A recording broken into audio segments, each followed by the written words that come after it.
Today's episode of the She Founds podcast is a bit different because I'm joined by three guests rather than our usual one. We're going to be discussing motherhood and entrepreneurship. I'm joined by Ashwini Vasanthakumar, co-founder of Mellow Babies, Dr. Dupe Burgess, founder of Bloomful, and Grace Carter, founder of the Metamorphose group. In our discussion, they share why being a founder, in addition to being a mother, is important to them. They will also talk about discrimination and challenges that they faced as founders who are mothers, and highlight ways in which mothers who are founders could be supported in the world of entrepreneurship.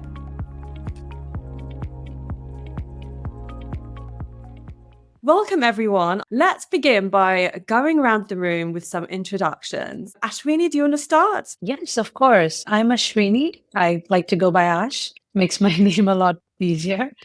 I'm one of the co-founders of Mellow Baby, and it's an app where we're trying to help parents redefine how we're tracking child sleep and development. And it mostly stems from my personal experience where when I became a mom, it was very chaotic. There was social media, there was a lot of noise and articles, and it was hard to find any reliable solutions for all the problems we were facing. And then as I tried to solve those problems, we learned that there are actually experts and there is actually a lot of research and knowledge available, but it's very hard and very expensive for parents to reach it. So we are trying to build an innovative platform that's also affordable for parents to get all the help they need when they start out with childcare and just try to have more joyful moments in their lives. That's what I'm trying to do. And you're also a mother, I believe? Yes, I'm also a mother. I have a 2-year-old and I'm expecting another one any day now.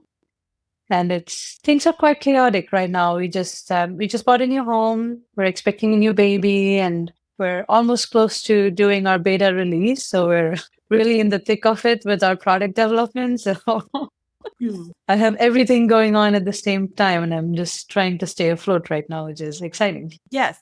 I think what's also relevant to mention is that you're based in Sweden. The reason I mentioned that is because in the UK, we often look to the Nordic countries in terms of the childcare system. So it'll be interesting what comes up later in this conversation. Thank you. Dupe, would you like to go next? Absolutely. Thank you for having me, first of all. I'm Dupe Burgess. I'm the founder of a tech company called Bloomful, where we are delivering digital therapeutic support for women that are going through gynecological health conditions, issues, challenges. We mainly focus around things like pelvic pain, perimenopause, menopause, PCOS, kind of long-standing chronic, benign, if you like, gynecology, which has a huge impact on women's quality of life, their mental well-being, their ability to work. We kind of deliver therapeutic support through our application and we work with GPs to get that to patients. Background-wise, I'm a doctor. So I trained here in London. I worked in the NHS for 7 years and really saw the problem firsthand as a clinician around how women were struggling to get the kind of personalized input that they needed around their gynae health. So I always had it in my mind that I wanted to solve that problem.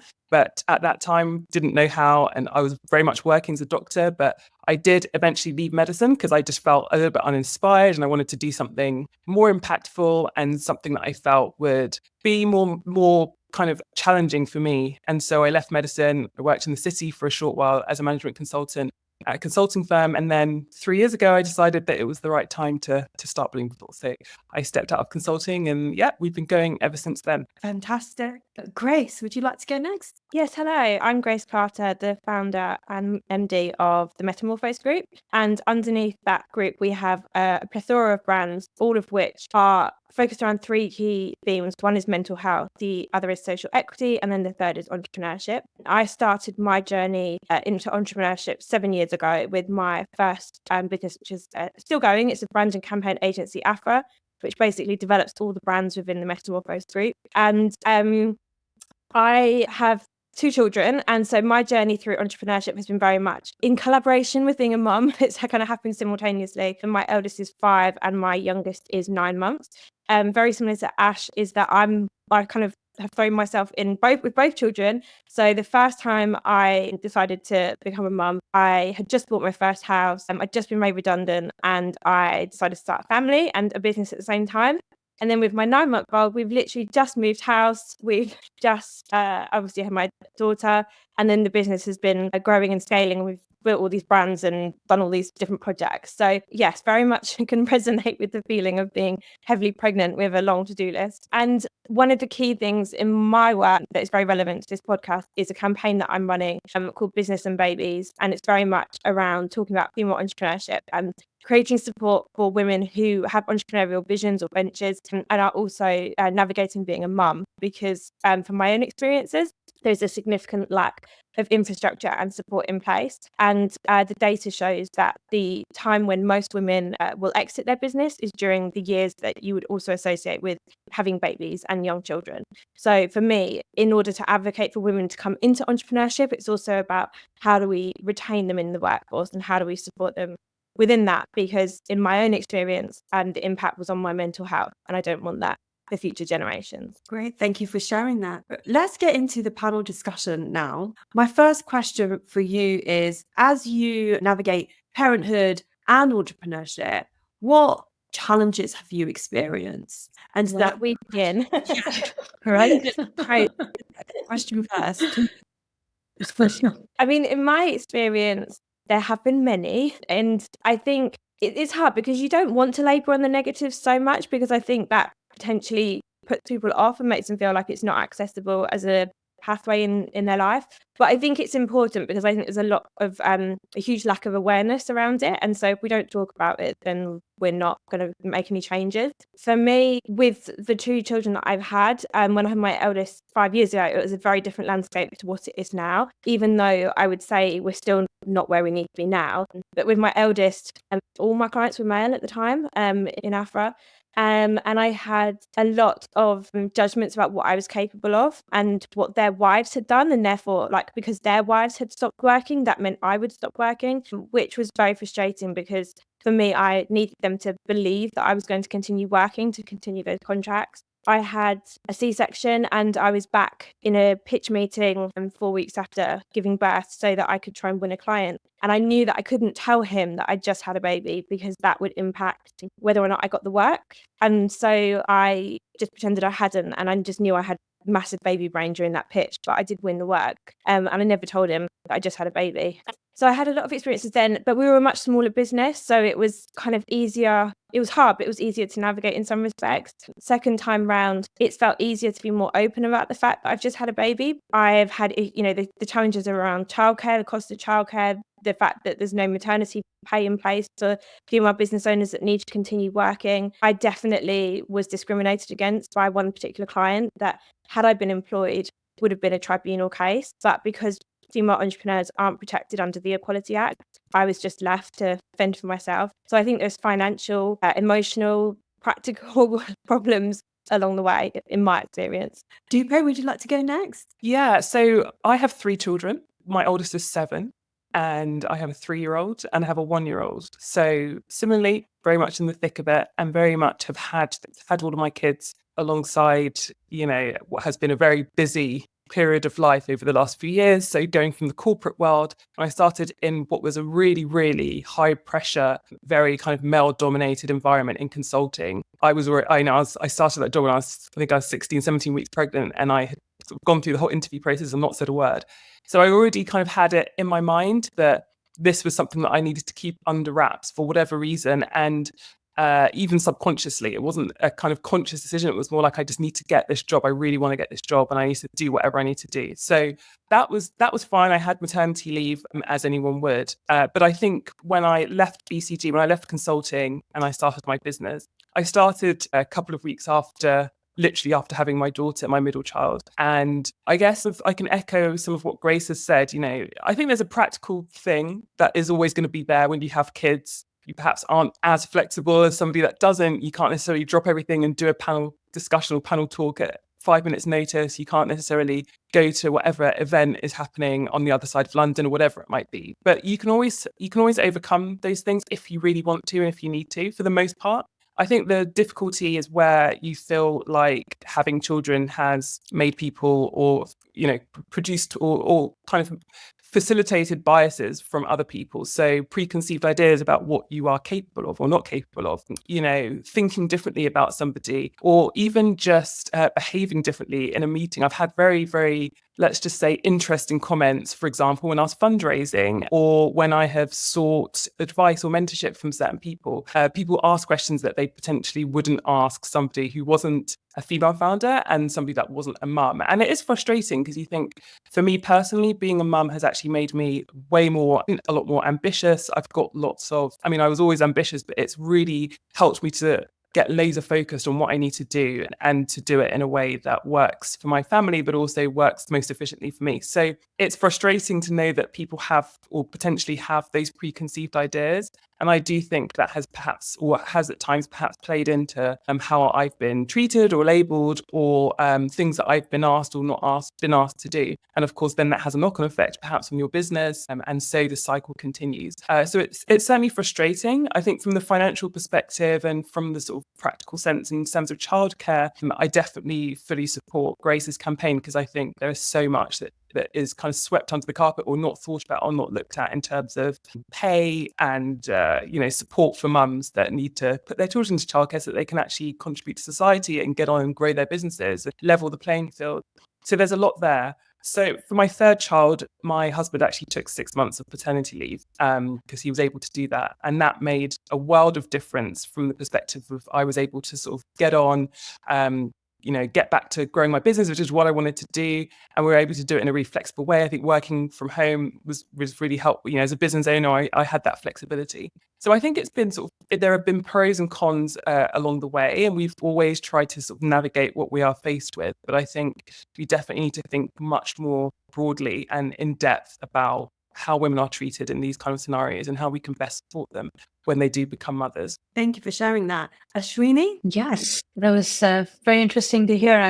I was reflecting a bit back on when we talked about Sweden when I heard you both talk. I do think in Sweden, there is a lot of support from the system itself than maybe in most other countries that sometimes, where we've lived here for so long, it just feels normal. One of the things that's different is for me personally, when I took my maternity leave, there was never the expectation that I might not come back to work. It's a very normal thing that people take a year off and then you still have your job when you come back and you have benefits and such. So maybe that is different. But the difference in being an entrepreneur, though, is those systems still mostly support people who are employed in a company. So when you are an entrepreneur, any type of financial support and such that you might get in the growth phase of your company or in the early stages of the company are dependent on you like having had a job before, like worked for 6 months. So there's a lot of conditions that I did struggle with when I decided to start my own company. And now that I'm soon going away on leave again, my benefits are limited just because I haven't been working in a company for the past almost a year now, and we're not yet at a stage where we make profits. So I think it's still a little bit difficult. And as a mother and an entrepreneur, you can't just do the startup hustle and work all weekends. And I think that's also a mindset, at least where I live and some of the programs I've attended and, tried to talk to investors. They expect that once you're in an entrepreneurship venture, you work all weekends, you kill yourself. And I truly believe that's not the case, especially when you have children. All the people who work for us and people who work with us, we try to instill the culture that if you're a parent, you have to be flexible. And that's the only way to grow a healthy business and support each other. And I truly believe we can do that without having to spend 10 hours of our day not spending time with family. And that's something we really try to focus on when we're building Mellow Baby. Yeah, as Grace said, it takes a toll on your mental health and also your family's mental health. And I really don't think it's worth it. Sorry to interject. I was just going to say to your point, I think it's really interesting how, as female entrepreneurs, we are literally juggling like 2 jobs in terms of we go to work, we do our job, then we come home, do bath time, bedtime, feeding like it's a zoo, all the craziness, and then tidying all that up with this food flung on the walls. And I've pointed this out on my LinkedIn a few times with posts that I see from male entrepreneurs, and I kind of parody them with my day versus their day, which one of them went quite viral, because there's such a lack of awareness for a lot of male entrepreneurs. When they talk about their successes, I listen to them and I think you've got that success because someone is at home doing your washing, cooking your food, collecting your child from school. Like, if you had to do those things and do your job, then like how much would that impact what you're capable of? And I think that's the biggest challenge, is that we are expected, more so than anything else, to be the one doing that. And it's just kind of goes with the territory. And I think women just don't necessarily complain about it. Like, we just accept that that's the status quo and that's what's expected of us, and we crack on and do it.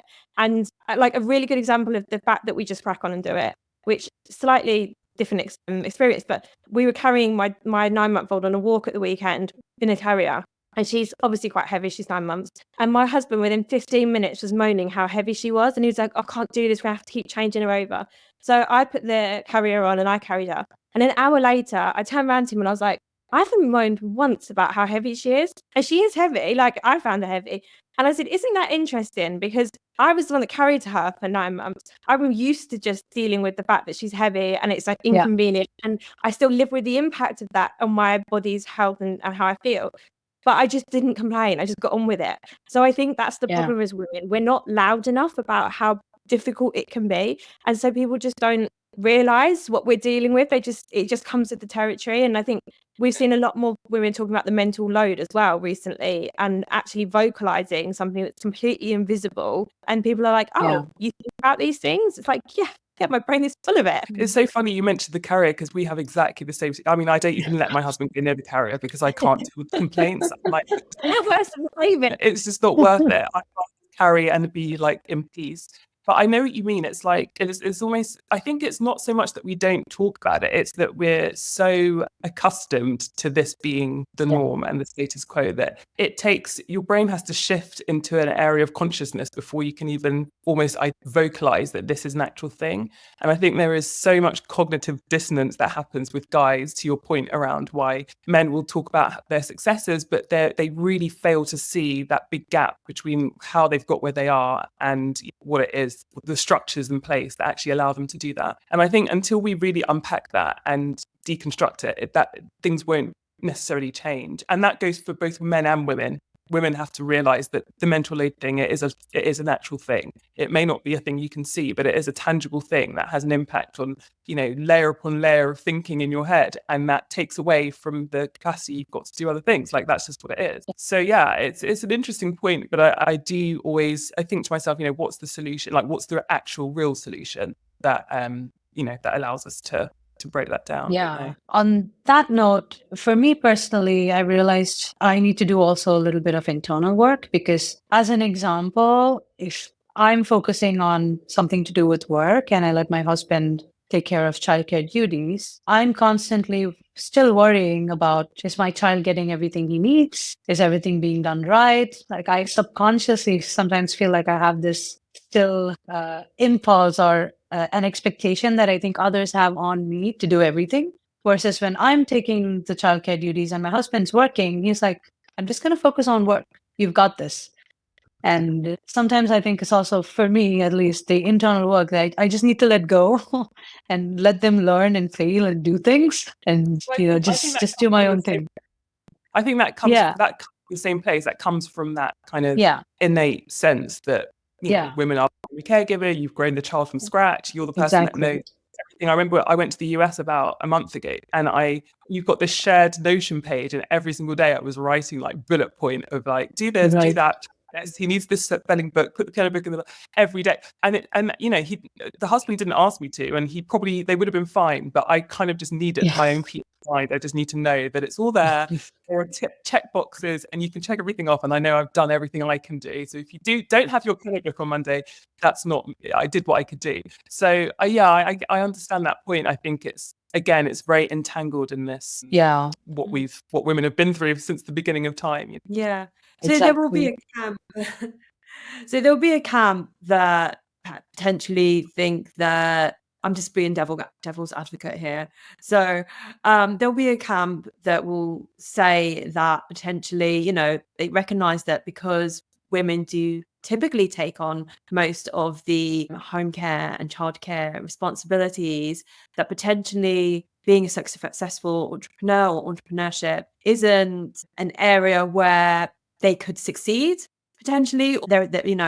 There's a reason why men are more successful in entrepreneurship, and we see this gap because of the childcare duties and domestic responsibilities that women have. Why is it important for you to be a founder and a parent? So just so that people understand, I want people to get that perspective of why you're doing this. For me, so I was always very academic at school. I went to university. I studied in Singapore for a year. I went traveling. I got a first class undergrad degree. I got a scholarship for my master's from Santander. I was one of 5 students at the university chosen for it across the whole cohort. I got a distinction master's degree, and I went straight from university into a job at British Vogue, which was kind of like the pinnacle of journalism for me in terms of my career ambitions. So I got to a point in my mid-20s where I realized, I started to think about having children, and I was like, hang on a minute, am I expected? It was like this light bulb moment of reality, and I was like, am I expected to now just have a child and like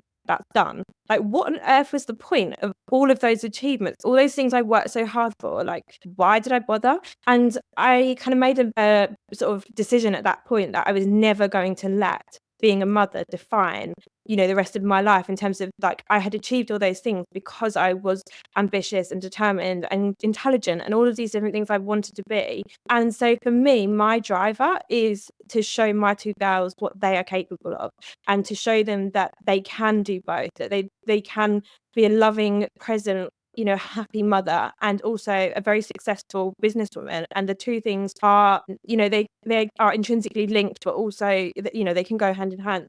But for me, and this is why I'm doing the Business and Babies campaign, I also don't want to encourage them into something knowing the hurdles that are going to be in their way. And this goes for any other young girl that I might inspire into entrepreneurship.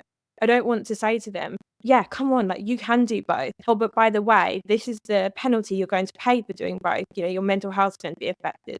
Your relationship is going to be affected. Like, your standard of life is going to be affected because you're trying to do both. Like, that's not the world I want them to grow up in. But I personally, to your point about can we be successful, like, hell yes, we can be so successful, because the things that make us brilliant as mothers are what make us brilliant as entrepreneurs. And I always have this thing of like, if you want something done, give it to a busy mum and you'll get it done 10 times quicker, because we multitask, we juggle, we've got this constant mental load where we're able to think about so many things simultaneously. We are masters of negotiation. Like, we deal with almost like war zone situations in our house on a daily basis, and we manage to calm them down.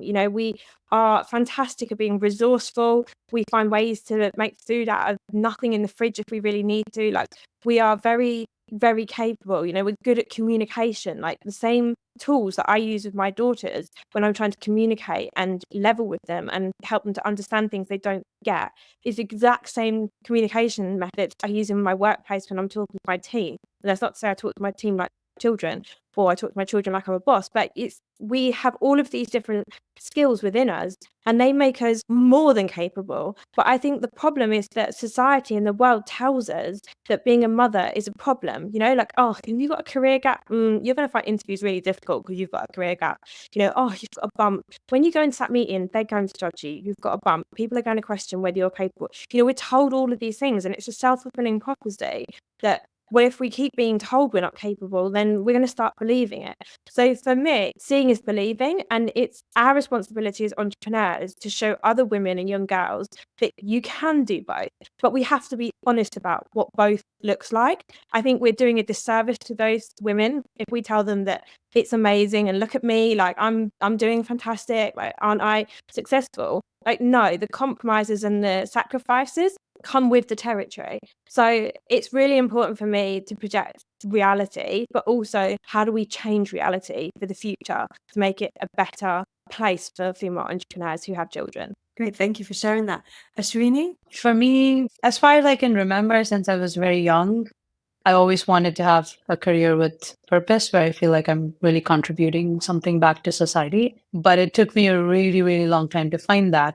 And I think mainly because of the background I come from. I grew up in India, where there's expectation that you can't just follow all your passions, because you need to find a career where you make money and you sustain yourself. And as I grew up, that was the direction I went, and I believe that will take me to a career with purpose. I started in India. I did my master's in the US. I did industrial engineering at the University of Michigan. I started working at Intel, and then I had another role at Spotify after I moved to Sweden. But throughout my journey, I always felt like I still hadn't found that purpose, and I kept looking for it, and I was never satisfied. And about 2 years ago, I had my first child when my job role was also made redundant in my last company. And I was just coming back from parental leave. And, for me, it was a big point of what do I do now? Because I've done this 9 to 5 job for a long time and I didn't feel like just going back to another job. And I took that as an opportunity to explore other things because it was a great time also to have some flexibility while I was exploring what I wanted to do. And I think overall, it's led me to a good path. Whereas Grace was saying, I wouldn't say it's easy being an entrepreneur, but I'm trying to pursue something I'm passionate about, but also to show my child when my child is growing up, I want them to be able to see that, okay, mom is working on something she truly believes in and see the motivation. And I think that can really have a good impact on the future of a child for them to see and believe things are possible. But it's also difficult. But I think it's a good compromise in the sense sometimes I have to take meetings at 8:30 p.m. or, like talk to somebody in the US at midnight. But I still have flexibility during the day where I'm not just tied to a 9 to 5.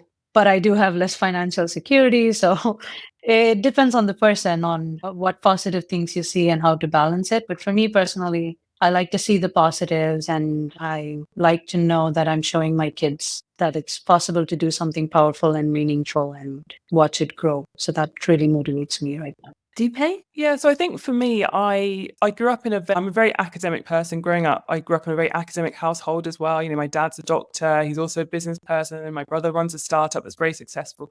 So I've always been somebody that wants to plump for the best. And I always wanted to have my cake and eat it. I've always known that for the first half of my life, just need to work really hard and do the best I can work-wise, not because necessarily society tells me, but because I know that I've got it in me to contribute something great to society, So I started in a medical career, and of course it's a very respectful career, and I learned a lot, and it was a great privilege to be a doctor, but I always had that drive within me that I have more to give and I have more that I can impart or offer or create in the world. And so that's why I left what was a very stable career and stable job that would have seen me all the way through to retirement in search of something else. So I've always had that drive from the work perspective. And I suppose seeing my dad build a business, my brother build a business, that's kind of what led me to believe that entrepreneurship is potentially for me and I could be successful at it, even if it's subconsciously. So the thing is, I feel that's me. Like I'm that person, and I'm a whole person outside of being a mum. I'm a person with my own kind of sense of self and being and my own goals and drive. And that to me is good enough and should be good enough to anybody. I think the motherhood thing is almost like a separate thing. I don't see it as a Venn diagram. Like I'm an entrepreneur and I want to grow something and build something, but I'm also somebody that wants to be a mum. I personally believe that I'm a great mum, and I've always felt like I'm somebody that would be good at bringing people into the world. I've got a lot to offer. I'm somebody that could give a great life to children, and I am, touch wood. So it's almost like they're two separate things. And I guess I've been lucky that I've never, ever felt like I couldn't do both. I've always felt like I've got the capability, even in a subconscious sense, have got the capability to do both and actually do well at both. And so, perhaps I'm lucky in so much as I have never had any limiting beliefs on that front. And so as I've kind of gone through my career and journey and entrepreneurship journey, I have adapted and molded and adjusted and been agile in terms of my motherhood journey. And I've made sure that the two can work in synergy. And, when I was having my third child, and you have this thing of like, third child, and I'm like, yeah, why not? Like, I want a third child. And like I said, I've always been the person that wants to I want to do everything that I want to do to the maximum that I want to do it. I always saw myself having 3 kids, have 3 kids. I always saw myself being an entrepreneur. Let's be an entrepreneur. If I ever fancy traveling around the world for 60 days, I'll pack my kids up and my husband and off we'll go. Like, I've never put those limiting beliefs on myself. And I think one thing that I've always and will always teach my kids is the same. Like, don't ever limit yourself to anything. Don't ever let society tell you that you have to fit into this small box, or that you have to have this particular career or that particular job or this particular pathway. Everything is fluid. Everything. Nothing is linear. That's one thing I've definitely learned in life. And you can adapt and change, and also change your mind as you go. And that kind of mindset so far has kind of served me well. My kids are a huge motivator for me. I love the fact, I've got a boy and 2 girls in that order. I love the fact that they all understand kind of what I do. They understand about women's health. My son's trading football cards at school, and like I'm telling him about revenue and profit and things like this as we're walking home. And, I like the fact that I'm able to be conversant in that, and I can actually impart that. And actually, when I think about it, circling back to the fact that I've always felt I'd be a great mum, these are great people that I'm raising. These are the people that are going to be building their own businesses and doing their own things and working in some of the biggest companies in the world and generating cash for this country and for our society. So I kind of just see it as this struggle, if you like, is all part of the rich tapestry of life, and it's all part of creating fulfilling not only my own dreams, but also creating a better world in the future through my venture, but also through my kids. I think that's really interesting what you were saying about your son, because my daughter is exactly the same. So when it was Christmas, and we're like, what do you want for Christmas? She was like, I really want a jewelry making set. And I was like, oh, that's nice. She was like, yeah, now I can make bracelets and sell them. And so when she gets said jewelry making set, she's there making all these bracelets. And then she stands outside our front of the house one day, and I can hear her just shouting. And I'm like, what are you doing? And she's like, calling everyone to my shop. And she's like stuck a bit of paper outside, and she's got all her bits of like colouring in that she's selling. And I think that to me is like what really fuels me in terms of, I guess, both my anger and my motivation towards how things are for female entrepreneurs, is that we are creating the next generation of entrepreneurs. We are creating the next generation that are going to fuel the economy, and they're going to be the next, creators of Amazon and Facebook and whatever big ventures their generation has. And so why aren't we supporting these current female entrepreneurs in what they're doing? Because actually, I don't want my children to grow up and go, oh yeah, mummy really likes the idea of having a business, but then she had to stop because she had us, because that creates those limiting beliefs on our children.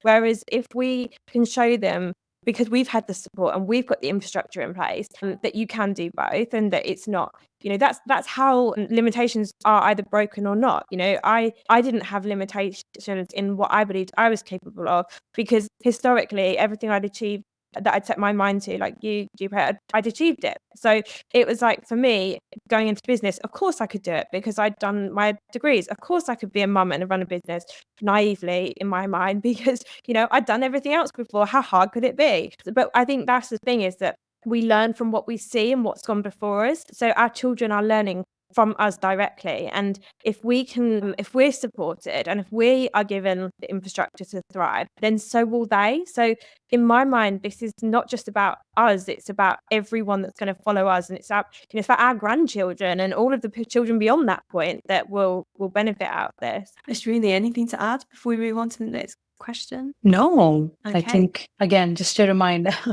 I am feeling very slow. Sometimes I black out. Literally, Ashwini was like, I'm not sure if I'll be there because I might be giving birth. So, Yeah, I think being close to my baby. I love that you keep referencing baby brain, because it's such a big thing, both when you're pregnant and after pregnancy. And I keep talking about people won't get it. And I'm like, it's so hard. I know.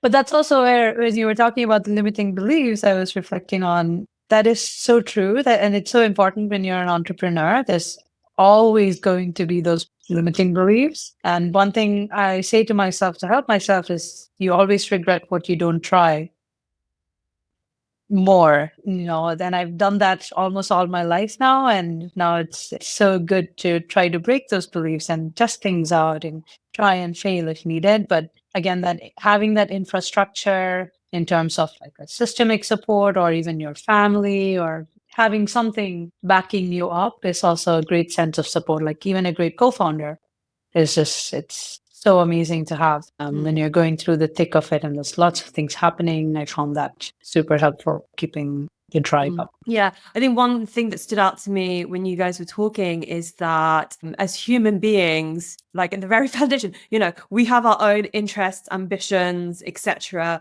But as mothers, we're expected to shut half of that down and just be mothers and like a role that's just designated automatically to you. But for this double standards, because like men don't have to do that, they can have their ambitions, be a dad, or classically, I think things are hopefully changing now. But it's interesting that, or traditionally, that this is it's just forget about what you want and who you are, just shut that down and be a mother, because all women are mothers. That really point stood out to me. And I think when I realized that for myself, like, oh no, like I am happy when I do things that interested me, when I contribute to society, etc. That's when I'm my happiest.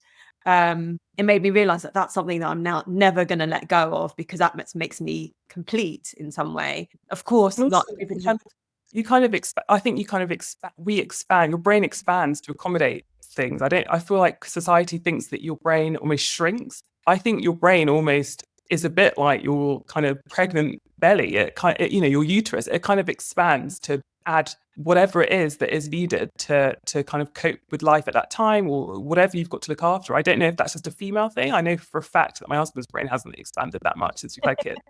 But like, as an example, to your point, Pravisha, when my son, he's been playing piano since he was 4, and I had piano lessons when I was about 9, and I didn't take them very seriously. So when he started, I was like, do you know what? I'm going to give this a go myself, because this actually helps me to help him practice. And so I actually started having lessons. I had 3 children. I had a business that I'm running. Obviously, I'm a mom, I'm doing a household, but I'm like, no, I can make it work. And you just expand. I've actually just done my grade 2, I'm about to do grade 3.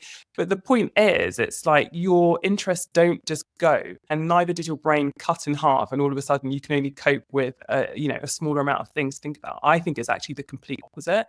And that's where the superpower lies with mums and working mums. It's a phenomenon that I hope people actually research at some point, like how our brains are able to just encapsulate all of these different things, new interests, children, work, everything else. And I just think if we were much more cognizant of it, and if it was much more understood, we would actually be the leaders.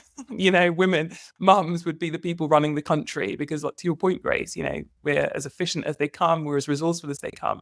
So yeah, it's a really interesting thing. It's a really strange thing that we're kind of the lid is put on us, when actually that's the time to, for us to shine, really. I think what's really interesting, and all 3 of you have actually touched on this in different ways in this conversation, but it's about our sense of self and identity. And I think from my experience of having my daughters, both times after I had them, it was definitely a bit of an identity crisis for myself, of like, who am I? What does being a mum look like? Particularly because I was working at the same time, I was like, I didn't really have role models to look to. So I was like, what does this look like if I go to work one day and I'm mum the next day? And like, in terms of clothing and appearance and how I felt about myself. So naturally, like, being a mum opens up a lot of questions about identity, and it's a change in ourselves. But also, as a person, I've done a lot of work in my life on my sense of self and who I am, a lot of introspective learning about myself. I've always had a very strong sense of my identity. So when I got married, I didn't change my surname. Like, that was my identity of who I was. And I've always carried that strong identity through everything that I've done. But I think that for me, that's where we also have to support women, is in them building that strong sense of identity, in understanding who they are and creating ways in which they can learn about themselves and learn about what they might be interested in, like helping them to drive what gives you purpose, like asking those questions of women, rather than being like, oh, did your child sleep well last night, or like, how's the bottles going, or are you breastfeeding? Instead of those questions, it's like, oh, how's piano lessons going, like what hobby do you want to take up next, like what books have you been reading? And it's like trying to really show women that, like, these are all the things that will expand you and that you have within you. And I think for so many people, they just don't know themselves well enough, because they've not been told to, they've not been given the opportunities to, they don't realize they can or they should.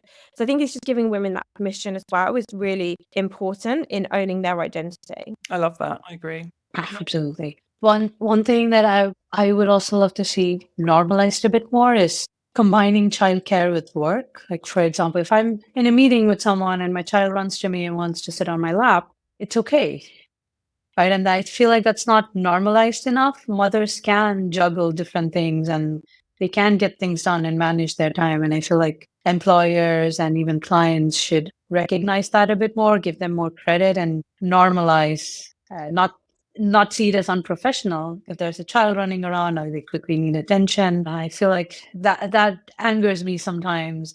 Sometimes when I'm in a meeting and my child runs towards me, my husband stops him and I'm like, it's okay. He can sit on my lap. He just sits.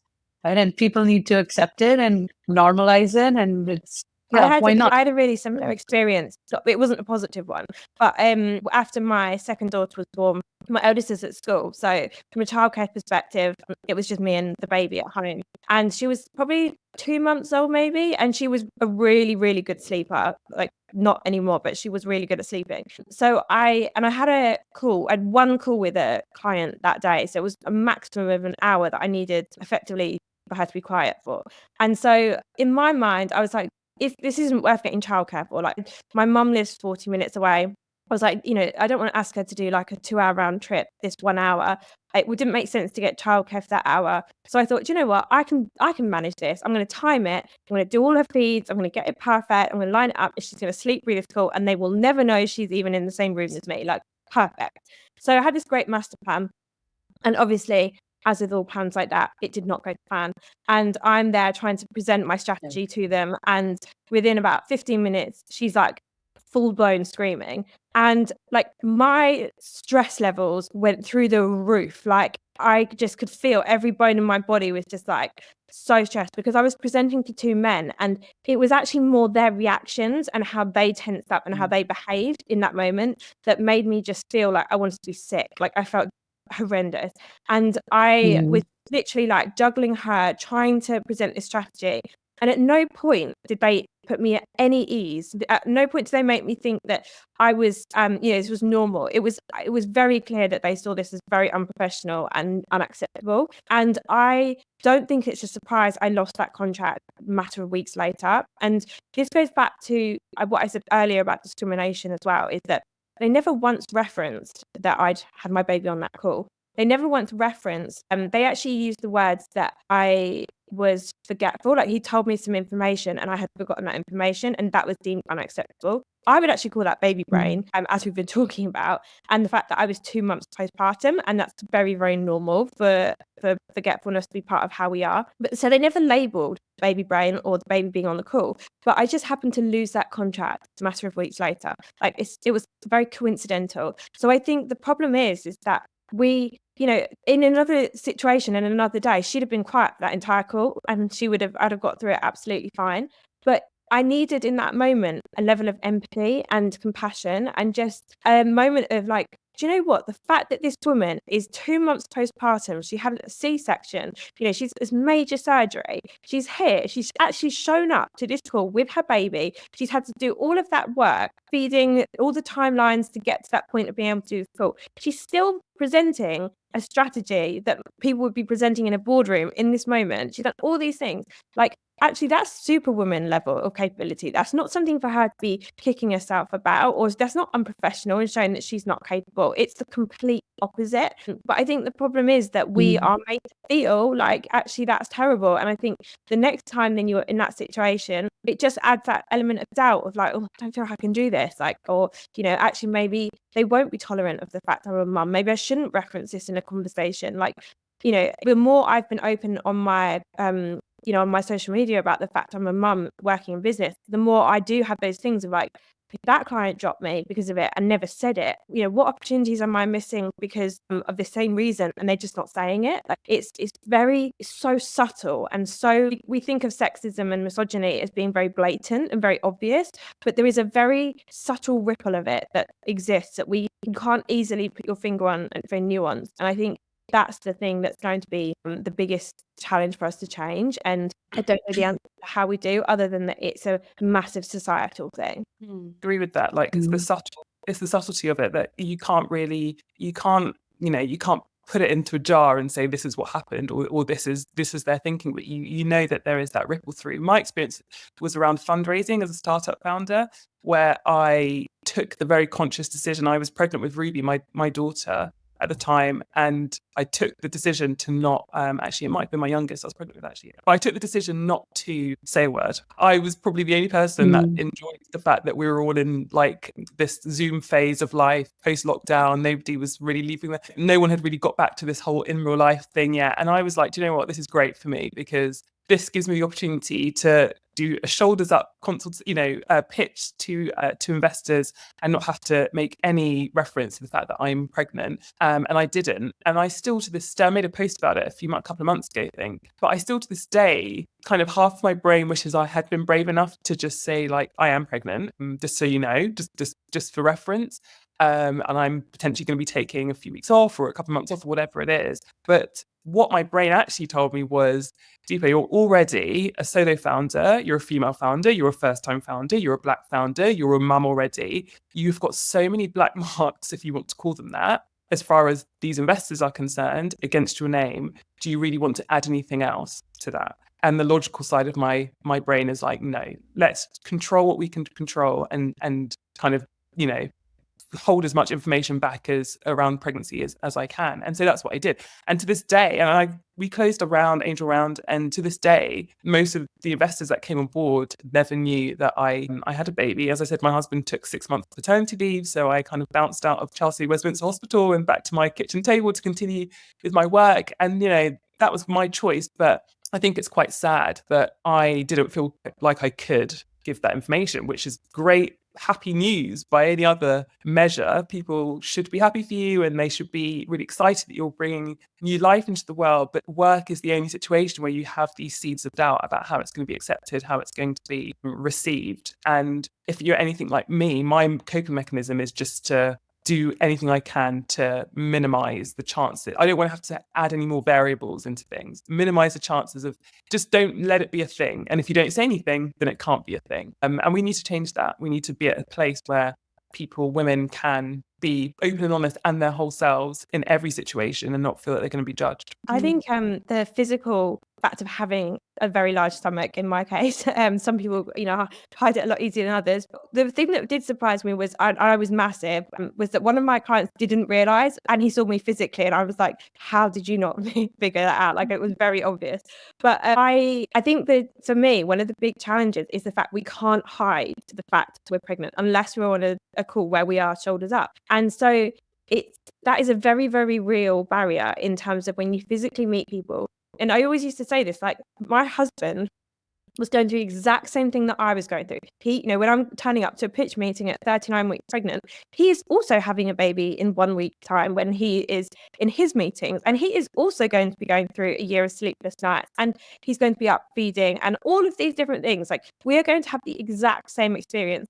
But at no point in any of his meetings when I was 39 weeks pregnant is anyone questioning his ability or talking to him about the fact he's going to be a parent. Well, how are you going to balance both? Like, have you got plans for how you're going to do this? Like, and particularly with your first, when they're like, oh, you have no idea how hard it is. Like, once you've had the baby, you'll change your mind.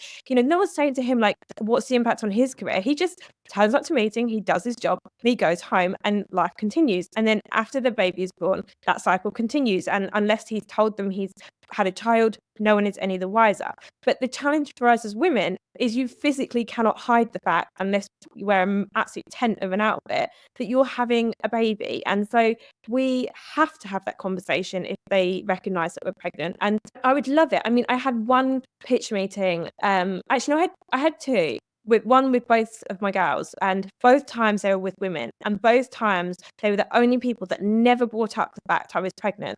And I was sat there, like, both times about to give birth, thinking, how has this not come up in conversation? Like, at some point, are we going to have this chat? And it never happened. And then at the very end, the first one with my eldest, at the very, very end, as I'm walking out the door, I was like, just so you know, I am having a baby in a week's time, but I will continue to work afterwards. And she was like, yeah, it's fine. She was like, I've been there, done that. Like, I know what you're capable of. She was like, you'll be okay.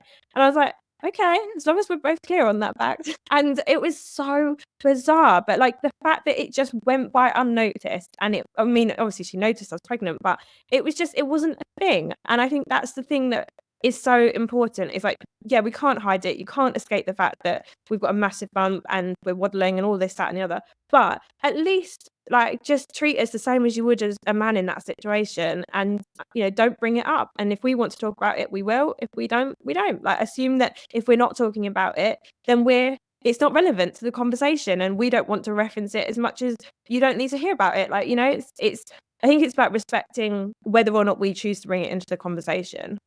Yeah, seems like we need to rewrite the business rules. You've already mentioned a few things, a few changes that you'd like to see. What other changes would you like to see in terms of being a mother that's also birthing a business, and growing a business? What changes would you like to see in an ideal world? I think for me, I'd like to see, we've touched on a lot of the points, to be honest, already, but it being the accepted norm that women can raise children and build a business.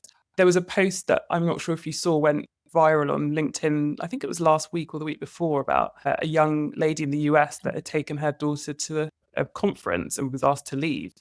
There shouldn't be a world where that happens, especially a conference that was apparently meant to be kind of highlighting female founders. I just think we need to have, I think the biggest change for me, we need to have a situation where that's not a thing. If I want to take my child to a conference, as long as I'm kind of confident that I'm going to be able to be not undistracted at the conference and everything, I think that should be the accepted norm. And ditto people's thinking about what women are capable of after having children. I'd love to see a situation where we kind of, as founders, are able to pitch anonymously, or you can, kind of do things without all of the extra added signals, whether it be visual signals or whatever, but give away the fact that you might be a female of childbearing age, and really kind of level the playing field. I don't know what that looks like. I don't know how that could be enacted, but I think there needs to be a way that we can kind of break down a lot of those barriers, and I would just love to see a future where that's the case, really. Anybody else? Any other thoughts that you'd like to add? I think for me, it's I echo all of that, and I think to add to that, it's also about the practical infrastructure in place. And this is one of the things with the Business and Babies campaign where I've really had to think about, so what does the future look like? What am I campaigning for change at a government level to look like? And so there's kind of a few things for me. There's some easy quick wins, and there's some things that are going to take a much longer amount of time. One of the quick wins is about protecting self-employed women and female business owners under the Equality Act of 2010, which Labour government has made noises that they are looking to do. But I think that's like a really quick and easy one. But also it needs to be spelled out exactly what that looks like. So exactly what is classed as discrimination. How do you, if you feel like you're being discriminated against as a female business owner, how do you find that protection within yourself and make sure that you are treated in a fair and just way, particularly like we said, where the examples of that can be so nuanced and hard to prove. So I think that's kind of a key one for me. There's also about recognizing the stresses and pressures that are on female business owners when they've just had children. So it's things like for example, I've been late paying some of my VAT payments where I have just completely forgotten to do something, and then like a week later I'm like, oh my gosh, I was meant to do that, and then I get fined. And it's like, it would be just so good if in that year after birth there was a bit of a grace period of just like, actually, do you know what, we recognize that you're trying to juggle two things, like we're going to try and help you with that. So just, I think, practical ways of just making you feel less under pressure. I've got this survey I've got to do for HMRC that apparently they randomly pick people, but I get it every year, and they want me to do it, otherwise there's a penalty. And it's like, great, you've just added another thing to my to-do list when I'm already juggling a million and one things, and this is just giving you some random data about my business. Like, again, it would be great if, like, jury service, I could be like, do you know what, I'm checking out this year because I've had a baby and I can't take on more than I've already taken on. So I think it's just things like that. Then also, I think we need to have a wholesale conversation about maternity and paternity pay in general, because it's below the national living minimum wage, which is ridiculous as a starter. And it just goes to show how much as a society we devalue caring and having children. But I think that we also need to look at the rules and legislation around what that looks like for female business owners. So I had someone the other day message me and she was like, I need your help. I'm having a baby soon. I've been asked by my client to do some more work, but I'm taking maternity pay because I can't afford not to. Can I do that work? Like, what does that look like? And I was like, well, basically within the law, you are allowed 10 keeping in touch days for the entire duration of your maternity leave. Reality is, for any business owner, 10 keeping in touch days is not practical, it's not realistic, it's not going to help sustain your business, particularly if you're in that kind of like growth stage where you're very much intrinsically linked with the business.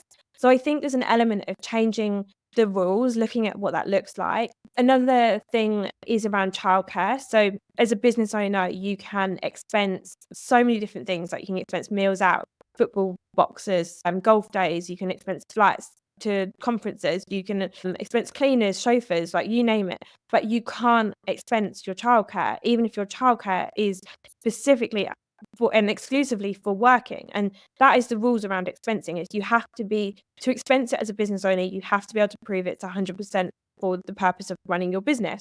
Well, the only reason I have childcare is to run my business, and yet I can't expense it, but I need it in order to go to said golf days or football days or whatever client entertainment that you might be doing. And someone said to me about they went on a flight for business to a conference and they couldn't expense their child's flight to go with them.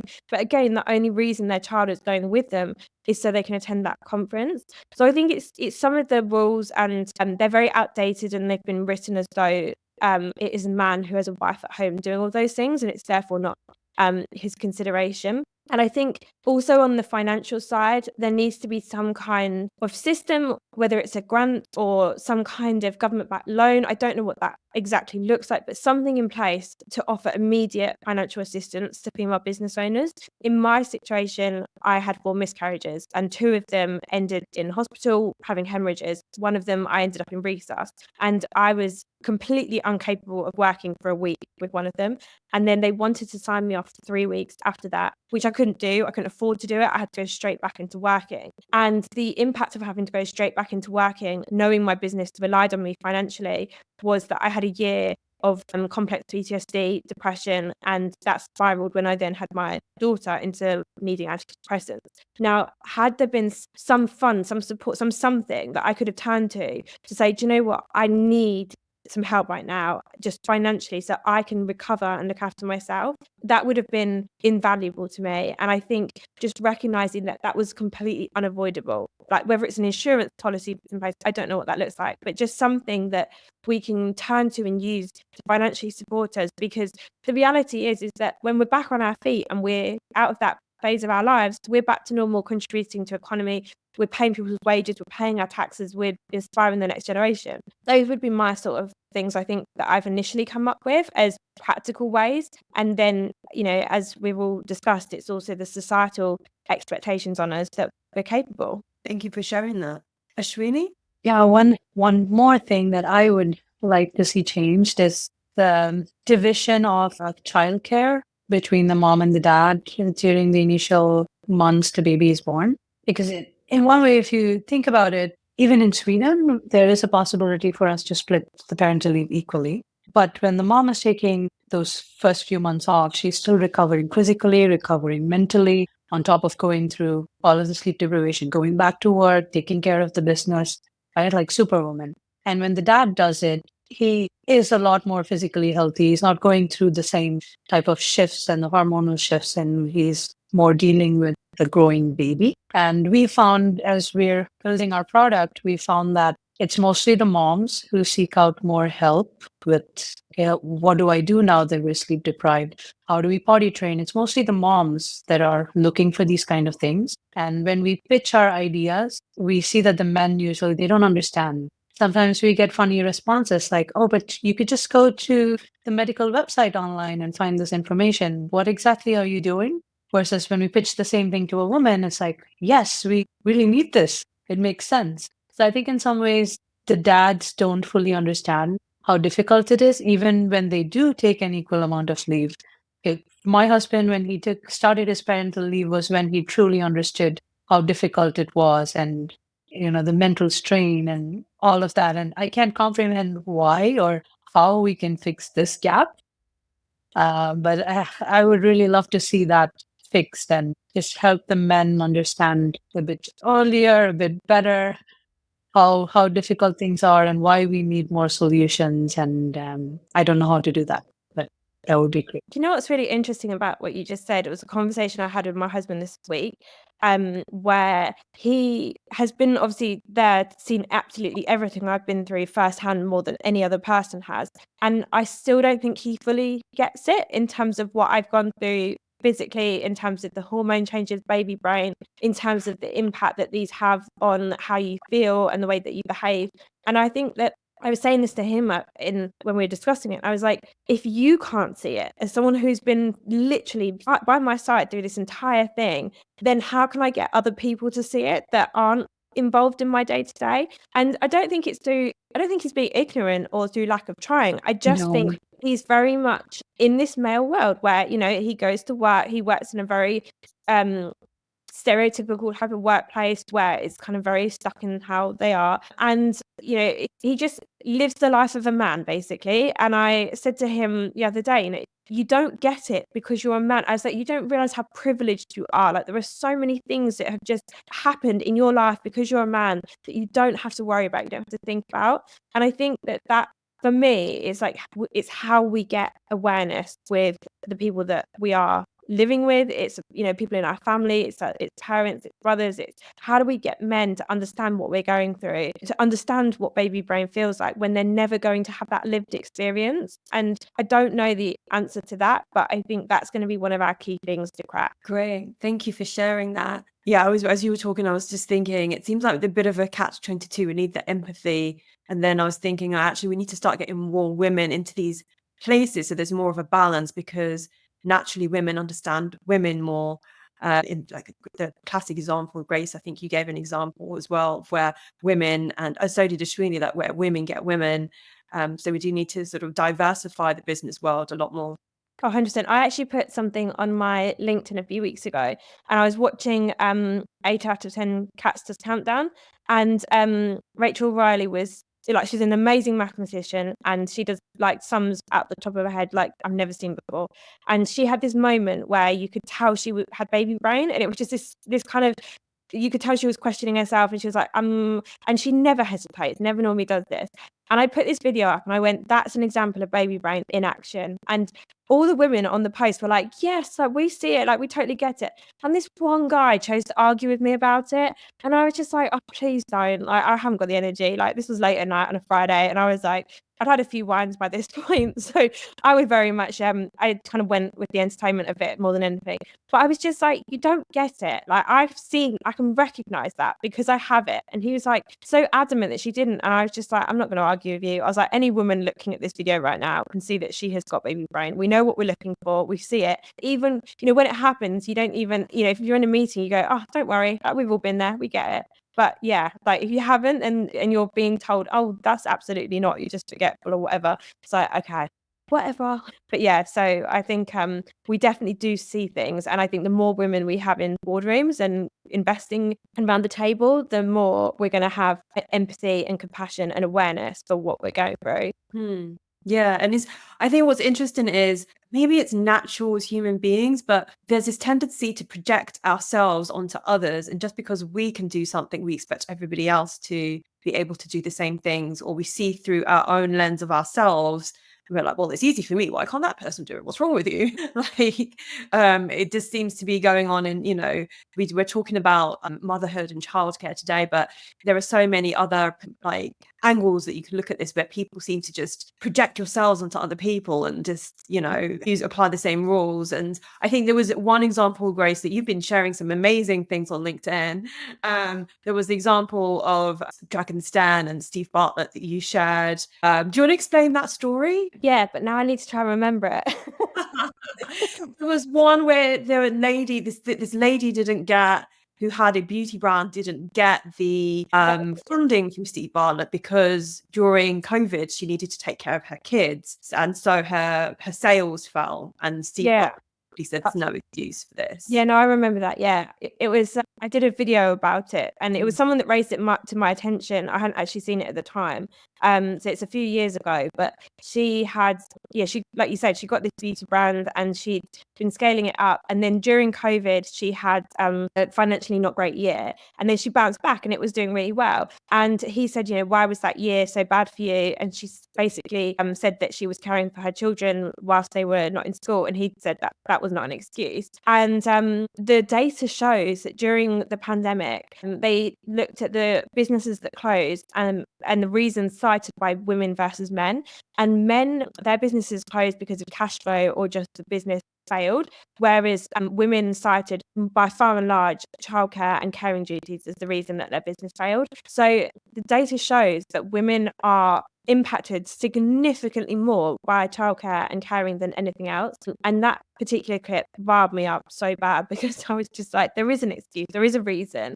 We're trying to do both. And actually, I think the reality is, and I've certainly experienced this, my business is financially impacted when I have children. There is going to be an impact because I am, taking on more load, and that's natural. But yeah, that I think the problem is, if that's portrayed in the media. And there was another one on The Apprentice where Alan Sugar said to one of the women at the end, he was like, "You're fired, now go back to your children."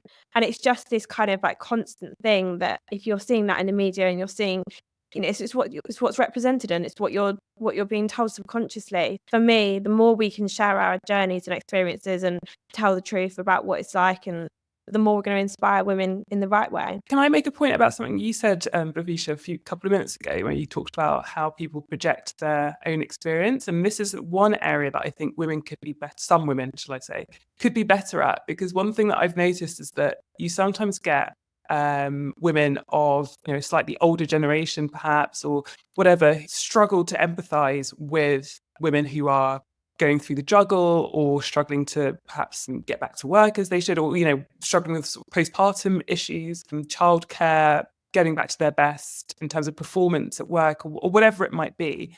And I've heard this narrative now and again around, well, I had to do this and we had to do that. Actually, I also hear it in women's health from some women, well, we've always coped with the menopause, so why shouldn't you? And I think that is really dangerous territory, because I think the very, very first thing in this journey to changing all of this is for women to, at the very least, empathize with each other and not accept the status quo in so much as because somebody suffered, or because 50 years ago, or 100 years ago, we used to give birth without any pay relief, so you shouldn't have to. Or, I had to suffer through the menopause at work, so you should have to.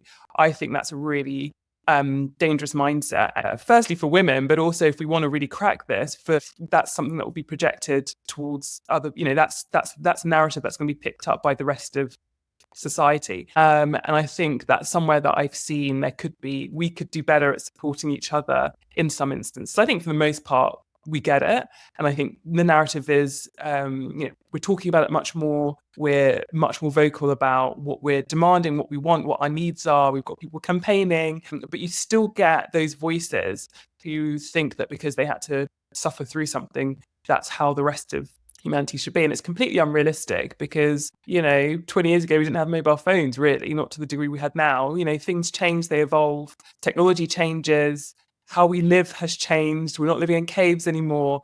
And so I think alongside that, these are the types of societal issues that also need to change. We need to get to a place where women are not retiring with pension pots that are less than half of their male counterparts. Like, that's not acceptable. And just because it's always been the case, it doesn't mean it always has to be the case.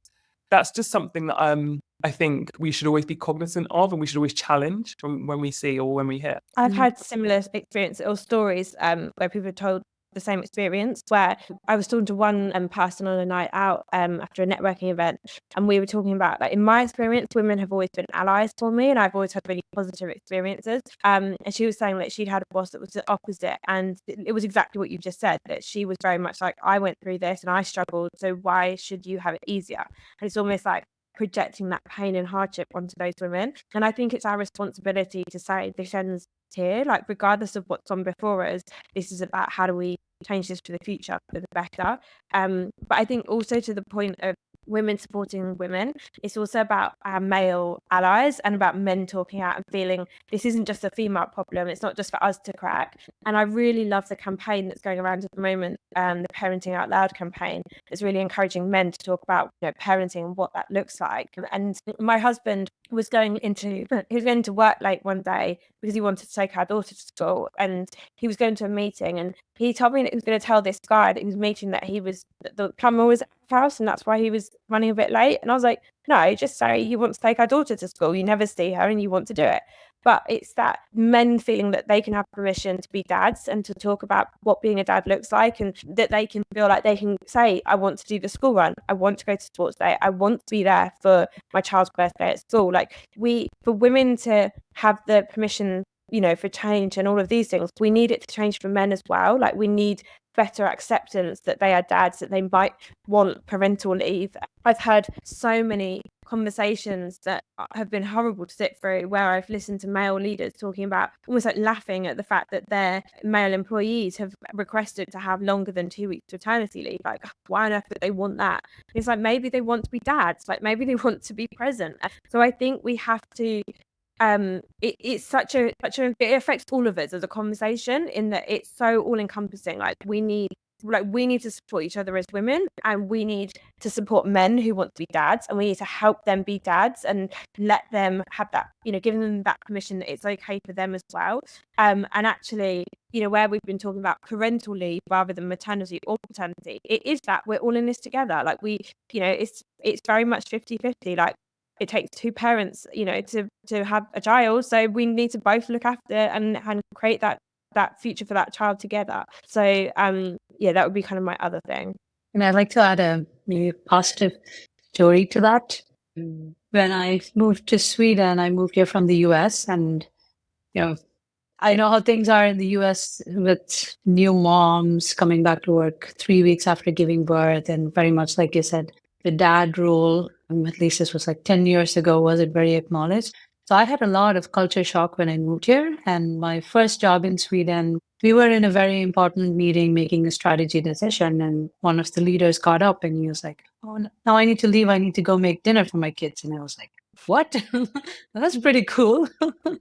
And that is a bit more normalized here, and it is possible. But as you were saying, it does take a lot more effort and support, like even from the company, from the employees. It takes a mindset shift and a culture shift. But it's very nice to see when it does happen, and it is possible, I think. Great. Dupe, I know when I interviewed you last, you were talking about role division within your setup at home. Would you be able just to talk us through again that kind of role division that you've talked through with your husband to make sure that you can grow your business? Yeah, I feel like I should perhaps put this into a book at some point, but these are sort of like the rules that I live by, because I get that question a lot around, how do you do it, or what do you, how do you manage to have 3 small children and run a business? I've got a profession behind me and all of that. And I always say, there's a few things that I feel are fairly basic that we should all be aspiring to if we want a kind of smooth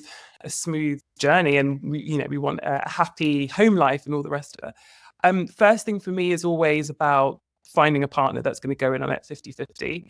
I think a lot of people fall down from at the first hurdle on that one, to be honest. Me being me, I had the conversation pretty much from week 1 of our relationship. I need to know what we're getting into here, because that's a no-brainer. And that's not to say that everything's always going to be 100% 50-50, because that's unrealistic and it's idealistic. And it's actually not necessary in most cases. But what I mean by that is I need someone that is going to be committing to bringing these children up alongside me, not an au pair that's there dipping in and out, not an extra child that I need to sort of mother as well. I need somebody that is understanding that we both need to be in on this. I think the second thing is figuring out what you don't do. So for me to be able to do this and to be a happy individual, but also raise happy children and run a business, I consciously don't do quite a few things. I don't do any, for example, volunteering at school. I just don't.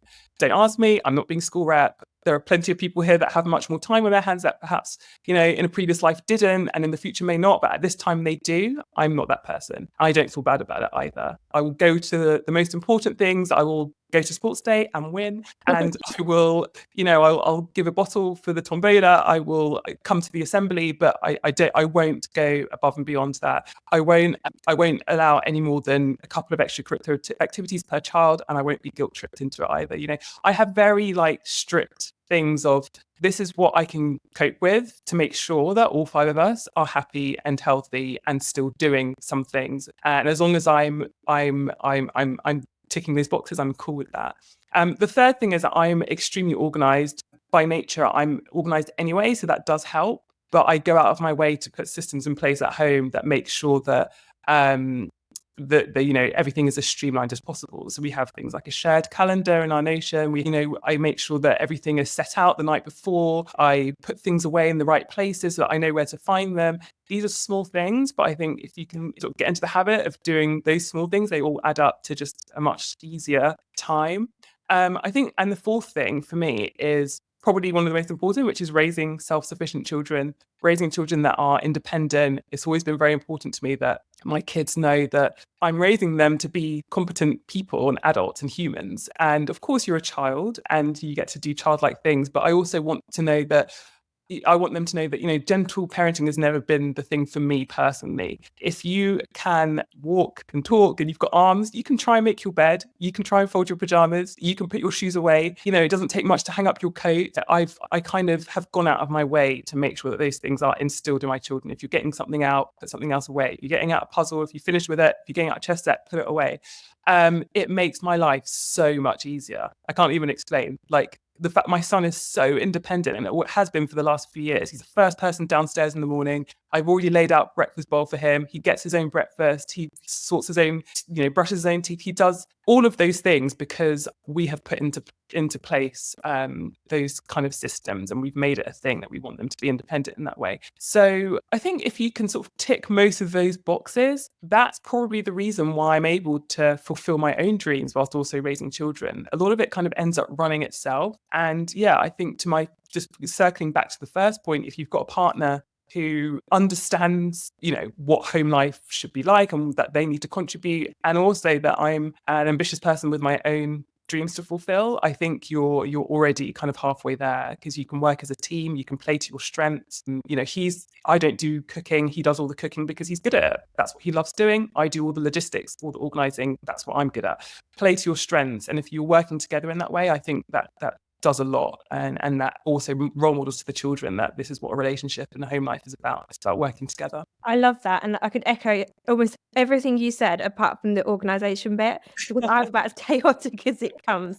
But I have ADHD, which is like a whole nother level of complexity when parenting and running a business. But I'd really echo what you said, because I was on a podcast the other day and I said something really similar, that my husband and I are very 50-50, but that is not through chance. It's something that I have set out my boundaries very clearly, and I see some of my my friends' relationships with their husbands, and I think, God, I would terrify their husband if I was their partner, because they get away with murder, but they're allowed to. Whereas I have always been very clear, these are my rules. If you want to be in a relationship with me, this is what it looks like. And I'm not like a horrible taskmaster on him, but we've been together 15 years, and we have very clear, these are my expectations. If I'm parenting with you, we are doing this 50-50. We are balancing, if they're sick, yeah, okay, I'll take one day if they're sick. But if they're sick a second day, you're going to have to think about taking a day. I'm not just here as your live-in babysitter. And I think that we play to our strengths. My husband's a brilliant cook, so he does all the cooking. I don't do any. That has been a source of great surprise to a lot of people. But I'm you don't want my food, so it's not nice. No one wants it. Even my kids don't want it. So we've always played to our strengths, and I fully believe that's how I am able to do what I do. He does bedtimes and bath times so that I can sit and get some work done and crack on.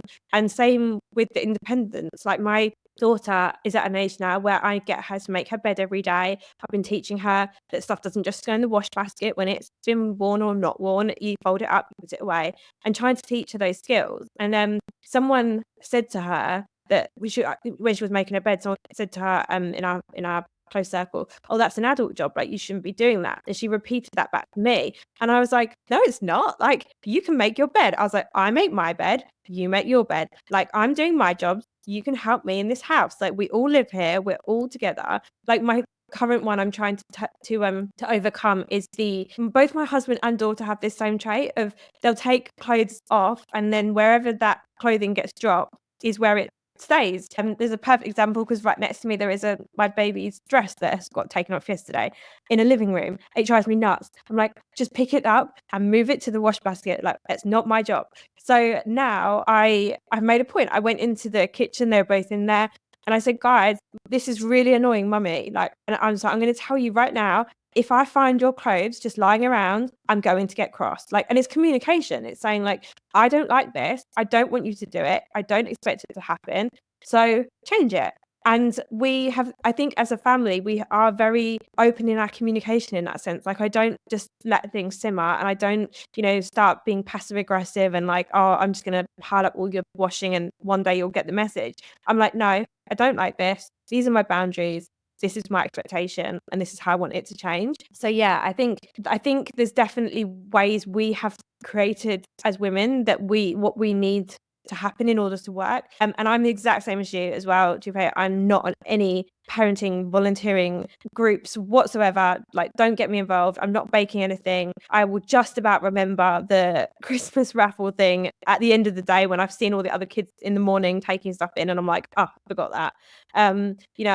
I'm not going to be doing like the craft sessions. I'm not going on any school trips. Like, much as I love my children, like, I'm just not doing it. I don't have time. Like, the other week that we got asked if we wanted to go in for an assembly to watch other people's children, not my own, playing the recorder, to see if we wanted our children to play the recorder.